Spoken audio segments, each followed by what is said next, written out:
Welcome back. I think we should finish this entire essay, which is very simple today itself. So let's start. Yes, if you have not seen the previous video, please go back and study that first and then come here. Actually, this is in Hindi. तो अब हम पढ़ते हैं इसे. As he had fancied himself quite unperceived, he continued, as we proceeded to rail against beggars with as much animosity as before. Now, what is happening? He had fancied himself quite unperceived. उसने ऐसा सोचा कि मुझे writer ने देखा नहीं. The man in black ने सोचा, आई एम अनपरसीव्ड, मुझे नोटिस नहीं किया जब मैंने उसे एक सिल्वर कॉइन दे दिया और छुप के दिया. उसने इतने फटाफट दिया कि उसने सोचा कि आई एम अनपरसीव्ड. ही कंटिन्यूड, और उसने अपनी बात, द मैन इन ब्लैक ने जो भी वो बातें पहले कर रहा था उसने उसे कंटिन्यू किया एज वी प्रोसीडेड, जैसे जैसे वो वॉक कर रहे थे. To rail against beggars with as much animosity as before. और उसने बेगर्स के बारे में इतना बुरा भला बोला with as much of animosity. अपने दिल में जितना उसके दिल में जितना भी जहर हो, जितना भी उनके लिए बुरी मतलब वो हो, तो उसके साथ उसने with lot of animosity he spoke bad about, he condemned, he criticized beggars. उसके बाद he threw in some episodes on his own amazing prudence and economy with his profound skill in discovering imposter. फिर उसने बताया कि वो कितना prudent है. prudent मतलब careful है, कितना sensible है कि वो पहचान जाता है ऐसे imposters को. imposter मतलब ऐसे fraud लोगों को. एंड इकोनॉमी, और वो पैसे से जल्दी से पार्ट अवे नहीं होता, जल्दी से पैसे देता नहीं है. With his profound skill in discovering impostor, और वो फ्रॉड लोगों को फटाफट पहचान जाता है. He explain the manner in which he would deal with beggars, और उसने एक्सप्लेन किया कि वो कैसे इन बेगर्स के साथ डील करता है. वर ही अ मजिस्ट्रेट, अगर वो मजिस्ट्रेट होता. Hinted at enlarging some of the prisons for their reception and told 2 stories of ladies that were robbed by beggarman. और उसने बोला कि जो प्रिजन है उसको इतने बड़े बड़े बना देता ताकि आराम से हम इन बेगर्स को वहाँ पे रखें, इनका वेलकम करें वहाँ पे. And told 2 stories of ladies, और फिर उसने वो 2 story भी बताई जहाँ पे टू लेडीज़ की स्टोरी भी बताई जहाँ पे उनको इन भिखारियों ने रोब कर लिया, मतलब इनसे क्या कर लिया, इनको लूट लिया. He was beginning a third to the same purpose, और तीसरी भी बता रहा था जहाँ पे किसी ने लूट लिया. When a sailor with a wooden leg once more crossed our walks, तो एक सेलर आ गया और उसका एक पैर नहीं था, उसने एक नकली पैर वुडन लेग लगा रखा था. डिजायरिंग आवर पिटी, और वो चाहता था कि हम उस पर दया करें. Blessing are limbs, I don't know why he has written like this, blessing are limbs. I don't understand that. It should be blessing his limbs, like he should be blessing, we should be blessing him so that he could earn some money. Or I think what writer meant here is blessing our limbs is like we should get his blessing for ourselves. I was for going on without taking any notice. Writer ने बोला मैंने तो कुछ notice नहीं किया, लेकिन ये जो मेरा फ्रेंड है man in black, looking wistfully upon the poor petitioner. Again इसकी एक पेटिशन है, इसकी पेटिशन ये, मुझे भीख दे दो, या मेरी बात सुन लो, या मुझे कुछ पैसे दे दो. विस्टफुली मतलब बहुत ही सैड तरीके से उसकी तरफ देखा, बहुत ही उदासी के साथ देखा. Upon the poor petitioner bid me stop, और फिर क्या हुआ कि फ्रेंड ने रोका, राइटर को रोका. And he would show me with much how much ease he could at any time detect an imposter. और मैन इन ब्लैक ने ये कोशिश करी. पहली बात तो राइटर ने उसको नोटिस ही नहीं किया, क्योंकि राइटर को फर्क नहीं पड़ता, इस आदमी को फर्क पड़ता है, इसलिए उसने नोटिस किया. और फिर ये दिखाने की कोशिश करी राइटर को कि देखो मैं कितने आराम से इन इम्पोस्टर को पहचान लेता हूँ. उसके बाद he says he now therefore assumed a look of importance, और मैन इन ब्लैक ने look of self importance, an air of importance कही कि हाँ क्यों घूम रहे हो इधर, like that. In an angry tone, began to examine the sailor, demanding in what engagement he was thus disabled and rendered unfit for service. तो उसने बोला कि एग्जामिन किया पूरा सेलर को और बोला, और उससे पूछा कि क्यों भाई, क्या हो गया था तुम्हारे, ये पैर वैर कैसे टूट गए, ऐसा क्या हो गया जो तुम ऐसे डिसेबल हो गए और सर्विस के लिए अनफिट हो गए. The sailor replied in a tone as angrily as he. तो सेलर ने भी वैसा ही रिप्लाई किया जैसा उसको ईट का जवाब पत्थर से दिया. That he had been an officer on board a private ship of war. एक प्राइवेट शिप ऑफ वॉर में वो ऑफिसर था. And that he had lost his leg abroad in defense of those who did nothing at home. तो उसने ऐसे ही बोला कि तुम जैसे लोगों के लिए जो यहाँ पे कुछ भी नहीं करते हैं, इसके चक्कर में मेरा पैर चला गया, तुम लोगों की रक्षा के चक्कर में. At this reply all my friends importance vanished in a moment. तो वो जो सेल्फ इम्पोर्टेंस थी फ्रेंड की, मेरे फ्रेंड की, कि yes you know he is a rich man and he is man who can easily recognise these imposters, these fraud people, fraudulence, वो चली गई. He had not a single question more to ask. Speechless हो गया, दया आ गई.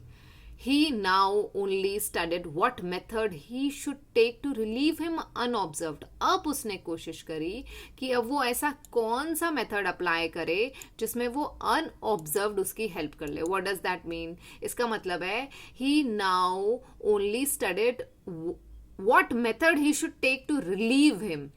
कि जो writer है वो द मैन इन ब्लैक को नोटिस नहीं करे और बिना नोटिस करे हुए ये उस सेलर की हेल्प कर दे.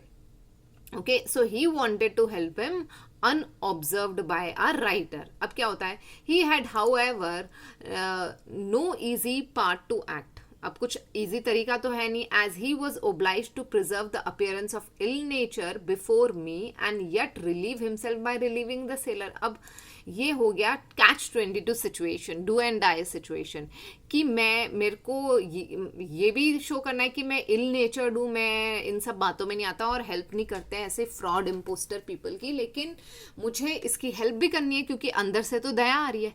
Casting therefore a furious look upon some bundles of chips which the fellow carried in a string at his back. तो देखा उसने फ्यूरियस तरीके से, द मैन इन ब्लैक ने उस सोल्जर की तरफ और पूछा कि उसके बैक पे कुछ, बैक पर मतलब उसकी पीठ पर कुछ एक पूरी ऐसी स्ट्रिंग ऑफ चिप्स थी. तो उसने पूछा, my friend demanded how he sold his matches, but no, I think I have miss something. String at his back, my friend demanded how he sold his matches. Okay, कि कितने में बेच रहे हो ये matches, but not waiting for a reply desired in a surly tone to have a shilling worth. और बहुत ही rude तरीके से उसने बोला, बहुत अनफ्रेंडली वे में बोला कि चलो ठीक है, एक शिलिंग के वर्थ की दे दो मुझे ये मैचेस जो है. तो ऐसे पूछा कि कितने में बेच रहे हो ये, और फिर फटाफट पैसे निकाल के दे दिए कि ठीक है, इतने में जितनी भी आती है मुझे दे दो. Okay, but not waiting for a reply, desired in a surly tone to have a shilling's worth. The sailor seemed at first surprised at his demand कि एक शिलिंग दे दी मेरे को. शिलिंग मतलब एक coin in euro. But soon recollected himself and presented his whole bundle. और पूरी की पूरी उसने सारा जितने भी उसके पास बंडल था मैचेस का वो सब दे दिया, मैचेस का वो सब दे दिया, और बोला, here master says he, take all my cargo and a blessing in to the bargain. तो उसने कहा कि ये मेरा सारा कार्गो ले लो. कार्गो क्यों बोल रहा है, this is humour, you know, this word cargo shows humour, it's not cargo. Cargo बहुत बड़ी चीज़ होती है क्योंकि ये सेलर है, इसीलिए ही सेइंग कि ये मेरा सारा कार्गो ले लो और इसके साथ में मैं आपको ब्लेसिंग भी देता हूँ, आपको आशीर्वाद भी देता हूँ इन to the bargain. Okay, then It is impossible to describe with what an air of triumph, triumph मतलब जीत, victory, my friend marched off with this new purchase. तो the man in black बहुत खुश हो गया और with an air of triumph he is watching, he is marching off, he is walking. He assured me that he was firmly of opinion that those fellows must have stolen their goods who could thus afford to sell them for half value. इतनी कम price में चीज़ आती ही नहीं है तो ये बेच कैसे रहे, क्या कमा रहा होगा, ज़रूर कहीं से चुराया और चुरा के अब बेच रहा है.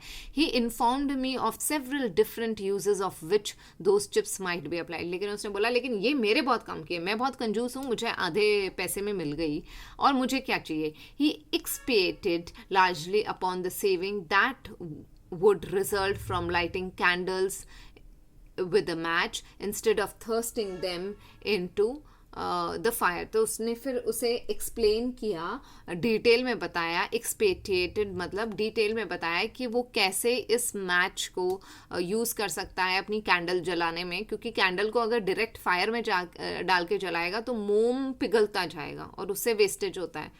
He is show casing himself very frugal, कि वो बहुत माइजर है, बहुत कंजूस है, पार्सिमनी है, बहुत इतना ज़्यादा कंजूस है वो कि वो बूंदे भी वेस्ट नहीं कर सकता कैंडल की. तो he expected on that, he spoke largely in detail, बताया कि ये मैचेस से मेरी मोमबत्ती कम खर्च होगी.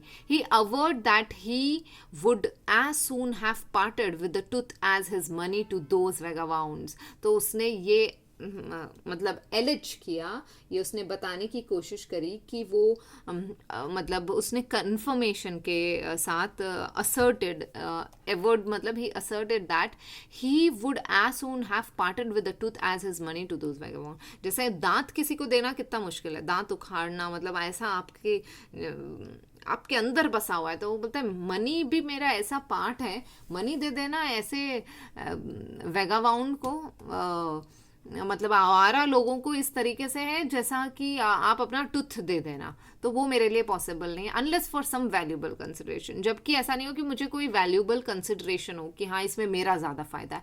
आई can't tell how long this panegyric upon frugality and matches might have continued had not his attention been called off by another object more distressful than either of the former. So now what happens, he says, I can't tell how long this penergic upon frugality, कि ये जो praise कर रहे हैं इतनी लंबी लंबी, ये जो ग्लोरीफाई कर रहे हैं, ग्लोरिफिकेशन दे रहे हैं अपनी फ्रुगैलिटी पे, अपनी कंजूसी पे, ये कितना लंबा. और ये गाना गाता the man in black and matches might have continued, frugality and matches, और मैचेस की पता नहीं क्या क्या कहानियाँ मैचेस की सुनाता. उससे पहले क्या हुआ कि उसकी वापस से अटेंशन अनदर ऑब्जेक्ट ने पकड़ ली, more distressful than either of the farmer.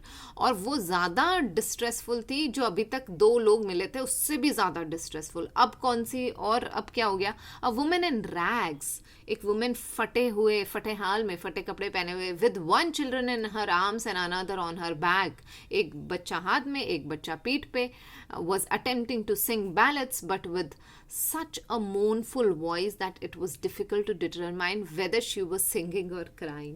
तो अब क्या होता है कि सही में mournful voice में, मतलब इतनी दुखी आवाज़ में, इतनी सॉरोफुल वॉइस में, इतनी मेलनकलिक टोन में वो गाना गा रही थी, इतनी उदासी से कि ये पहचानना मुश्किल था कि रो रही है या गा रही है. A wretch का मतलब, this word the writer has used in his so many essays. If you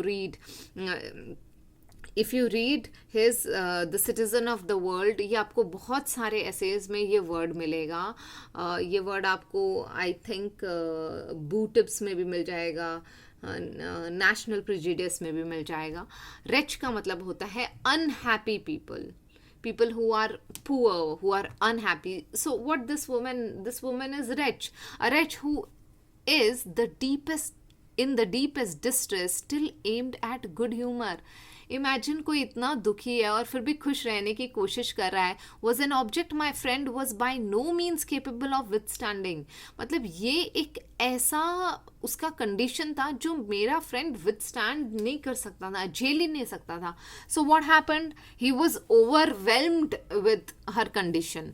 okay, his vivacity, जो उसकी वाइवेसिटी थी, जो उसके बातों में एक एनर्जी थी, एंड हिज डिस्कोर्स, जो भी वो स्पीच दे रहा था, वर इंस्टेंटली इंटरप्टेड. और वो जो क्या बातें बता रहा था, क्या ग्लोरीफाई कर रहा था, क्या बड़ी बड़ी बातें कर रहा था कंजूसी की और मैचेस की, और वो सब कुछ गायब हो गया, वो सारी स्पीच गायब हो गई, इंटरप्टेड, जब उसने ऐसी एक पुअर और अनहैप्पी वुमेन को देखा जो कि एक बच्चे को हाथ में लिए, एक बच्चे को पीठ पर लिए ऐसे गाना गा रही थी कि समझ ही नहीं आ रहा था गाना गा रही है या रो रही है, और फिर भी वो अच्छे मूड में रहने की कोशिश कर रही थी.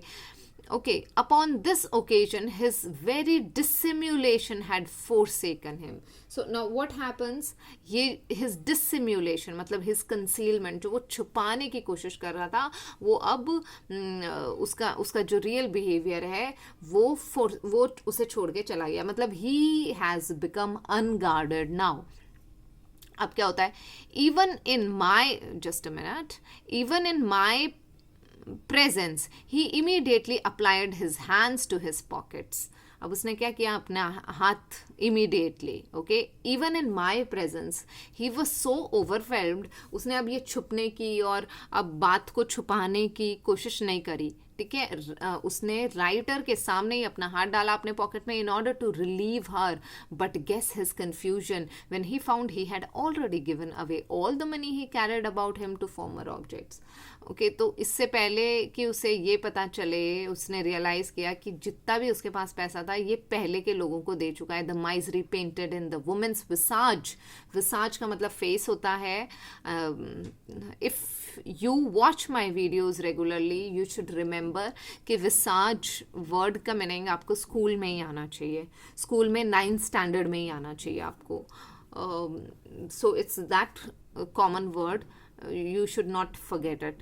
A woman's visage was not half so strongly expressed as the agony in his. तो उस woman के visage face पे उतना एगनी, उतना दुख दर्द था ही नहीं, उस तरीके का दर्द पीड़ा थी नहीं जो इसके फेस पे थी. Not half so strongly expressed as the agony in his. He continued to search for some time but to no purpose. ठीक है, उसने पैसा ढूंढा लेकिन उसे मिला नहीं उसके पॉकेट में. Till at length recollecting himself with a face of ineffable good nature. Okay, now what happens? But to no purpose. Till at length recollecting himself, अपने आप को रिकलेक्ट किया और उसका फेस कैसा दिख रहा था? Ineffable good nature. इनएफेबल मतलब जिसकी कोई लिमिट ही नहीं हो, limitless. Too great good nature, ऐसा उसका नेचर है. As he had no money he put into her hands his shilling's worth of matches. तो उसके पास कुछ नहीं था तो जो था वो दे दिया. जो वो मैचेस लाया था जिसके बारे में he was so boastful that this is how it is, these matches are going to save his money, तो वो मैचेस ही उसको दे दी. अब ये तो हो गया है the entire line by line explanation of this एसे. अब इससे हमें क्या पता चलता है? सबसे पहली बात तो कुछ क्रिटिकल एनालिसिस थोड़ा सा कर लेते हैं. सबसे पहले तो हमें ये पता चलता है कि राइटर एक्चुअली हमें बता रहे हैं कि जो poor section of the society उसमें सही में बहुत सारे इम्पोस्टर्स हैं, और लेकिन लोग ऐसे भी हैं जो सही में फ्रॉड है और ऐसे भी लोग हैं जो सही में पुअर है. तो जो लास्ट एग्जाम्पल है वो सही में पुअर है और जो पहले मिले वो सब फ्रॉड पीपल थे. तो इंग्लिश सोसाइटी में बहुत सारे फ्रॉड लोग हैं जो ज़बरदस्ती पुअर बनते हैं. अब ये हमारी सूझबूझ है. वो राइटर को, वो जो the one who is going to read it, उसको ये बताने की कोशिश कर रहा है कि आपको ये समझना बहुत ज़रूरी है कि सही में कौन पुअर है जिसे हमें हेल्प करनी है, और वो कौन लोग हैं जिन्हें हमें पहचानना है और जिन्हें हमें अवॉइड करना है. तो with the help of the man in black, actually Oliver Goldsmith is trying to teach his readers.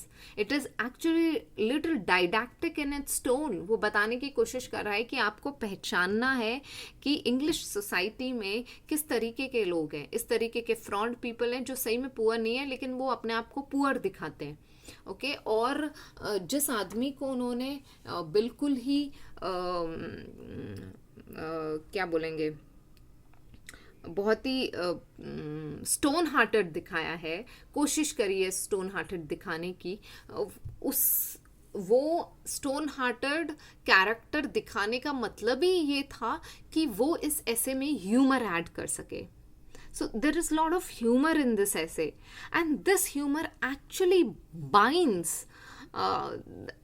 readers to this essay. I will tell you one thing, that this essay was extremely popular. This was one of the most popular essays in his compilation, The Citizen of the World. तो और and it was also widely red ऐसे, बहुत ज़्यादा पढ़ा जाता था और one of the famous ऐसेज है ये.